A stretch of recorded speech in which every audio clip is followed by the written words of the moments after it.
அது நீங்க சொன்ன மாதிரி the comeback is for generations. ஆஹா, சிம்பிள். எனக்கு தெரிஞ்சு வந்து எந்த ஒரு ஆக்டருமே வந்து இப்படி ஒரு கம்பேக் ஒரே படத்துல தூக்கி சொருனது இல்ல. தூக்கி சொருனது சூப்பர். Okay. see we know he had the potential. இதுக்கு முன்னாடி வந்து நீங்க பாத்தீங்கன்னா he was in the league of Vijay, Ajith, Rajini அவங்க கூட தான் வந்து இருந்தாரு. அயன், சிங்கம் எல்லாம் வந்து சிங்கம் அதெல்லாம் யாருமே டச் பண்ண முடியாது. அப்போ அந்த பீக்ல அயனோட ஃபுட்பால்ஸ், சிங்கமோடதெல்லாம் வந்து இது வந்து கருப்பு வந்து யாருமே எதிர்பார்க்கல.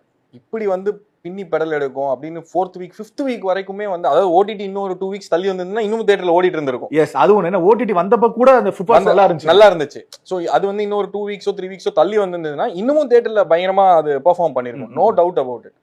So proper entertainer. அதாவது சூர்யா வந்து அவரோட ஜோன்ல இருந்தாரு, ஒரு படம் மாட்டுச்சுன்னா அவரோட பொட்டன்ஷியல் என்னன்னு ஈஸிலி காமிச்சிட்டாரு. அந்த சாமியானது ஐ திங்க் இப்போ தேட்டர் சிலம்பு சொல்லும்போது எங்களோட பில்லு ஒன்று வரும். அந்த பில்ல பாத்தீங்கன்னா இவ்வளோ ஆச்சு எக்ஸ்பென்சிவ், அதுல விபூதி எலுமிச்சம்பழம்னு சொல்லிட்டு ஒரு லிஸ்ட் ஒன்று இருக்குன்னாங்க.